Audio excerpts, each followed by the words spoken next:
say. Okay, Dustin, this is 7 straight matches where your opponent didn't even make it out of the second round. You got him in the first round. Can you just talk about your dominance lately? You know, I don't know. I just go out there, and it's the same thing every time.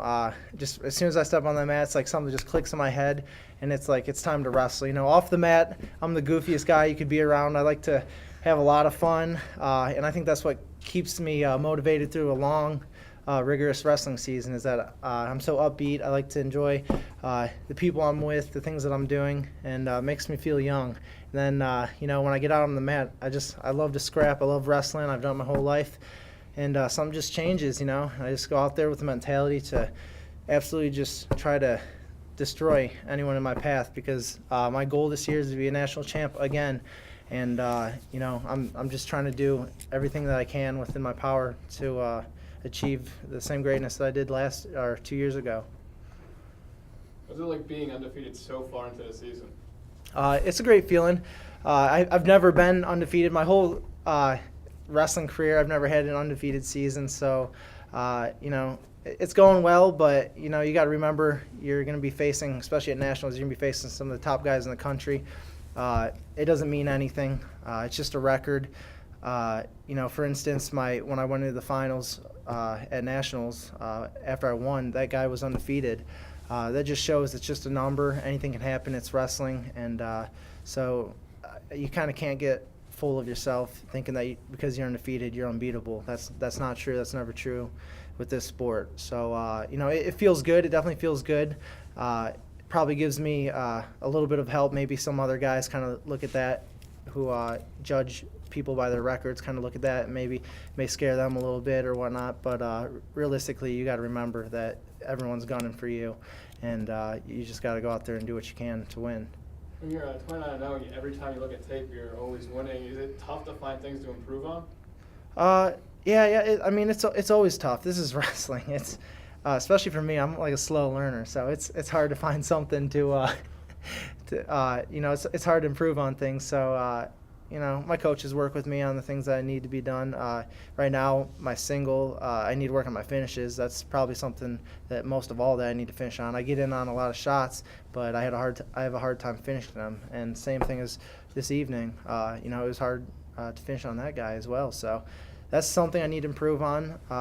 You know, you're never a perfect wrestler. You can never think that there's nothing new to learn, but there always is. So you just gotta watch tapes, you know, just review your matches in your head mentally and just think about the things that you need to change. And that's one of them for me is my single leg.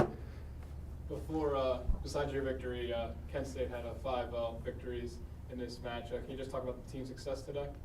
We did good.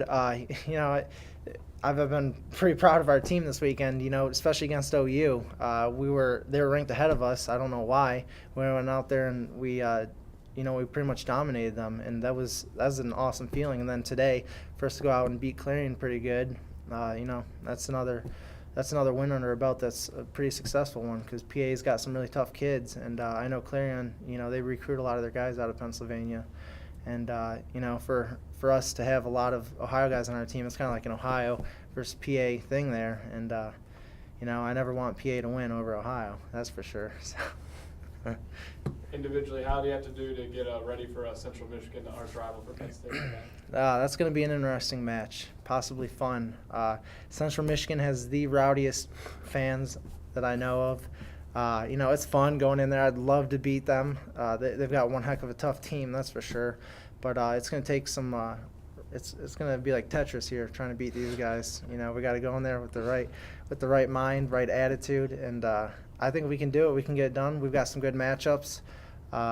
Where we can, we need to be able to take bonus points. We can't let anyone off their back, but it's going to be a fun match. I like seeing those fans get all rowdy, so go after it. What makes their fans so rowdy? I think the Central fans they just have so much hate, and they just feel that they're the best in the MAC always, and I think that kind of gives their fans, you know, a feeling like we're the best, we can't be beaten, and you know, it just fuels the fire for them, seeing all their guys win all the time, and I think we need to do something about that. How would it feel to silence them if you went out there? It'd feel awesome, you know. Central, they got some good guys on the team, but I think we can take them, get right after them. Okay, Dustin, right now you're technically the pins leader in the NCAA. I believe the Bloomsburg guy that's ahead of you in pins is redshirting. So right now you're the odds-on favorite to win the Shallows Award, which is the award for pins in the NCAA. Is that something that you look towards? And actually, one of your youth teammates, Logan Stieber's right behind you. Is that something where it might turn into a competition with Logan, or do you want to win that Shallows Award? I don't care anything about that. I'm here to win a national title. That's all I want. I just want to get in there and get another title. I don't care about pins or anything. I just go out there and just wrestle. My coaches or somebody may tell me, go out there, we need a pin, and I just tell them, just go out there and wrestle, have fun with it, and whatever happens, happens. And that's pretty much that's what I tell them every time, and it just ends up in a pin a lot of times. But it doesn't matter. Pins don't matter. A win's a win. This is it's wrestling is a tough sport. You're not always going to get a pin, and the main objective for anyone should be to win a national title. Deep down in your heart, that's what you want. You don't care about how many pins. You can have most pins and not win a national title, but people aren't going to remember you for that. So. The Midlands final with Wilps, 4-2. You ran on a ton of single leg shots. You couldn't finish any of them. You got a reversal, and you were able to score on him on reversals and things like that. But you were able to take him down with clean takedowns. Yeah, What have you changed from then to now? I've worked on finishes a little bit. I had a problem finishing on Camp Latano from Ohio State, and that's mainly when I was working on the singles. But I don't know. I guess I picked the leg up. I got to get the guy moving around a lot more. That's something that I need to work with still. But it's going to be hard to finish on a guy like Wilps.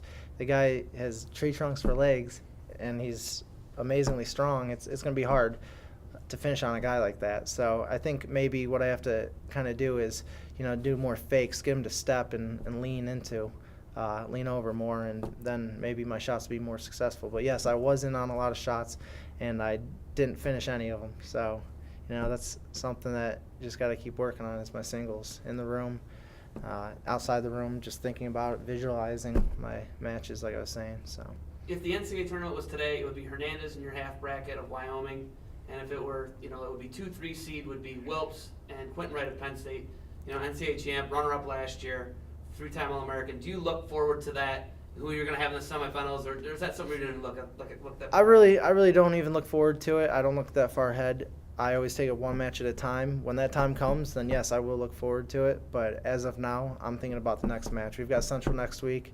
They're a top 10 team right now. That's what we need to focus on. If you kind of spread your energy out, think about all these matches, it's going to wear you out.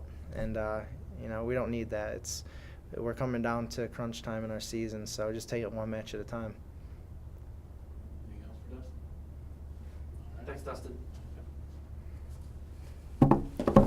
You're good, buddy.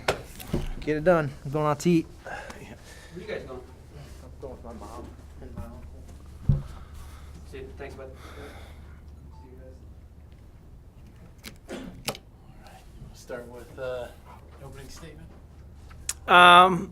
Totally different atmosphere than Friday.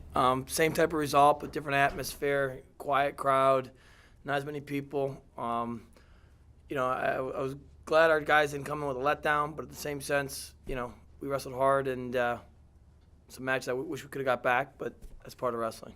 So that's pretty much all I have to say is from my end. You guys can drill me now. 149, Carr. It seems like it's a coin flip every time Carr goes out there. He seems like a different guy each match. It doesn't seem like the same guy each match. And I don't know what you guys are, what's going on with Carr right now, but he looked average the first part of the match, not bad the first part of the match on Friday. Okay, kind of the same thing again tonight, and he started surging. Wasn't able to come back and get the win tonight or today. But what do you guys got to do to get Carr where Carr needs to be 149 pounds for it? He's just young, and he's trying to figure it all out. And like I said, in tournaments he seems to be fine because maybe he's in the bleachers, doesn't become part of the match. I think a lot of it just he gets very nervous. So we're just trying to get him used to the whole environment. Like I said, he's a freshman, so he's trying to figure it out. I think the hard part for the coaching staff is he's probably one of the most talented freshmen we've had in a long time. So it's frustrating at times, but at the same sense, it's part of what we do. We're trying to teach him to become a man, and so if you can get ready for a wrestling match, you can get ready for life after this. And that's part of what's going on right now with him. And he's one of the hardest working kids we've had in a long, long time. Tough kid. He just has moments where he just doesn't wrestle his best, and he puts so much pressure on himself to win, and he's got to learn just to relax a little bit, especially during dual meets, because you sit. I think OU's match was worse because he sat so long, and this one, he just took him a while to get going, and he never could catch up. Can you talk about McGuire a little bit? He had a second time this weekend he's done well. Just talk about his he got a pin. He's your typical PA kid. He's good at rolling around. He average on his feet, but if he gets it on your legs, he's going to score. At the same sense, he's good on the bottom, good on top. So he's your typical PA kid and loves to get in scramble positions. And the kid scrambled with him, tried to ride him a little longer than he should have, and Mac ended up sticking him on his back. He was pinned for a while, so it was a good call by the ref. And he, like he said, he's a true freshman. Every time he gets out there, he gets a little bit better, which we're hoping that he's one of his kids can go to the MAC tournament, just cause some noise, and hopefully steal a spot to get to the national tournament. Post-match, he said he doesn't like to defer, but the coaches are telling him to defer during the match. Any reason why?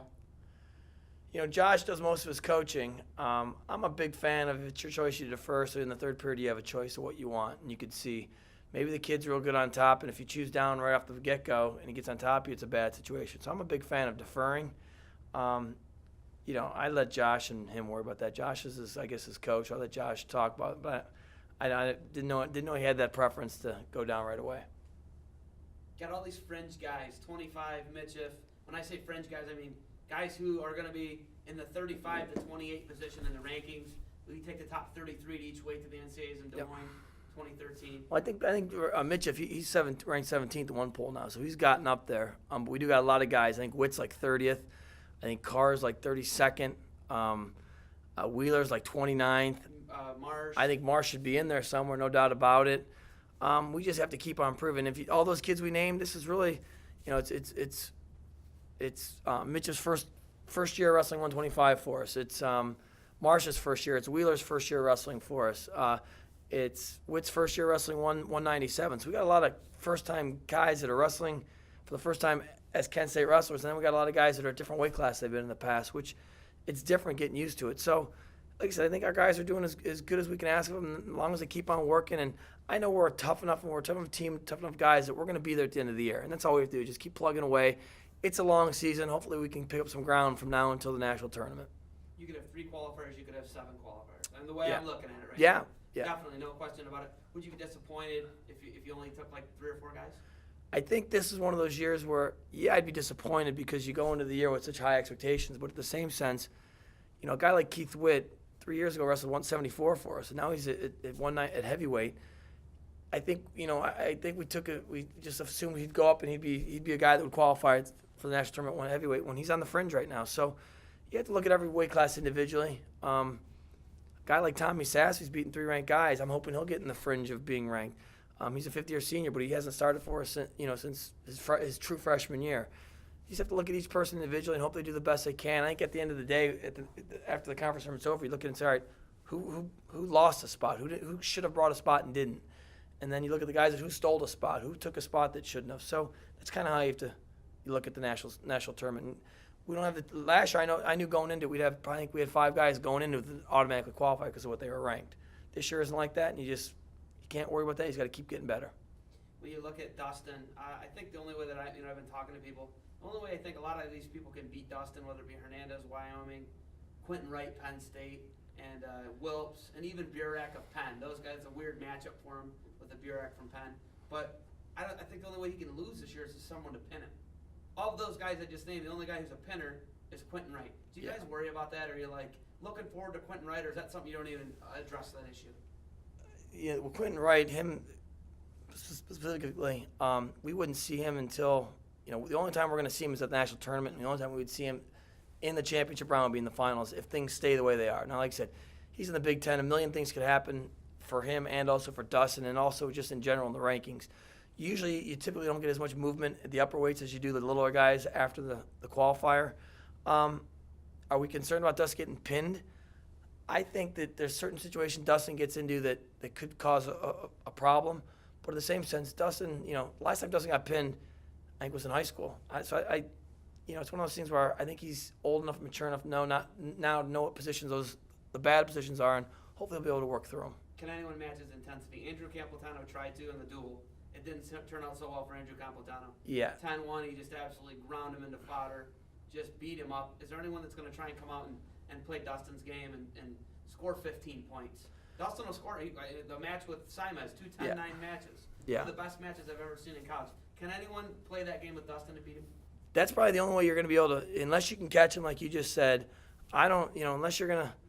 But I think the guy from Pitt could slow the match down and try to squeak one out at the end. I think that's what they're going to try to do. I think, if you look at Dustin at the national tournament last year, he scored 10 points all the way up to the finals, and then the finals he ended up pinning the guy.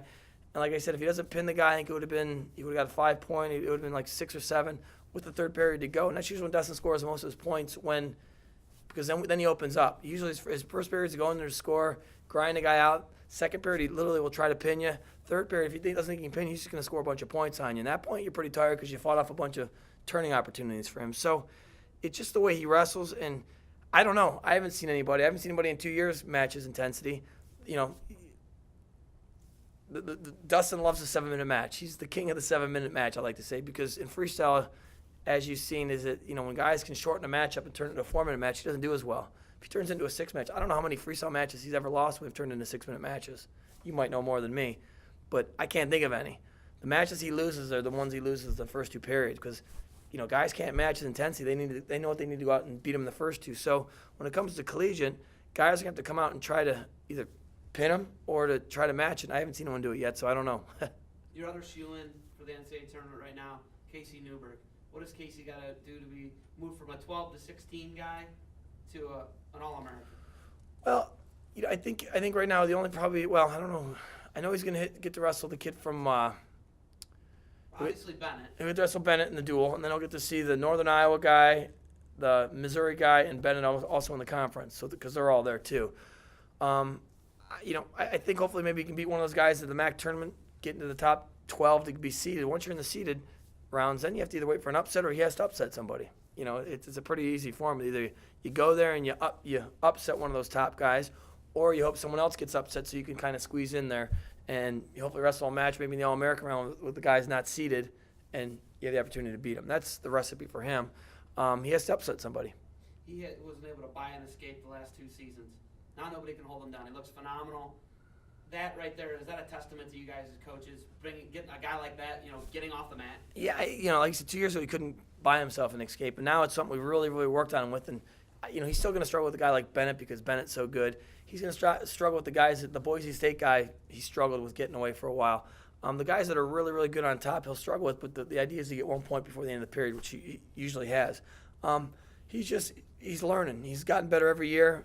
This is his 5th year. He's one of those kids that kind of hits a point, and he's continually gotten better. And working with Dustin again this year has gotten him even better. So hopefully by the end of the year he'll be a top 8 guy somewhere in there, and hopefully by the national tournament he can squeeze in and become an All-American. That's his goal. I think that's our goal for him.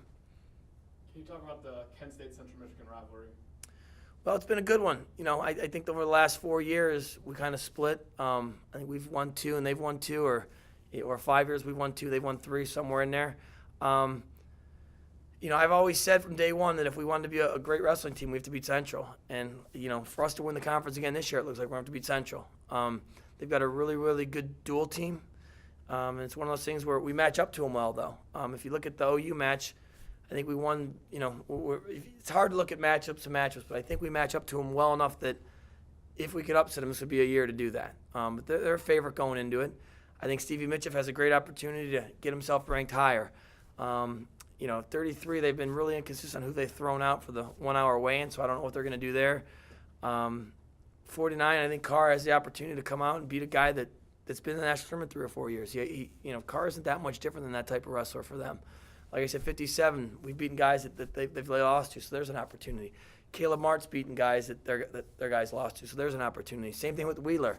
It'd be great to have Casey go there at 84 and get an upset. And then Dustin, the ironic part about Central's team is Dustin, that's probably their weakest weight class, is 197. I think their heavyweight's one of the bigger heavyweights. I know we've talked about it as a staff and also with Dustin about bumping him up if we needed to. So if we go into the last 3 matches, and I think we could bump Casey up possibly at 197 and wrestle potentially their worst guy and then bump Kilgore up if we had to. I think that's a formula that could work. I just don't know because their heavyweight's so big and he wrestles a little bit different than most heavyweights. I mean, So you're saying we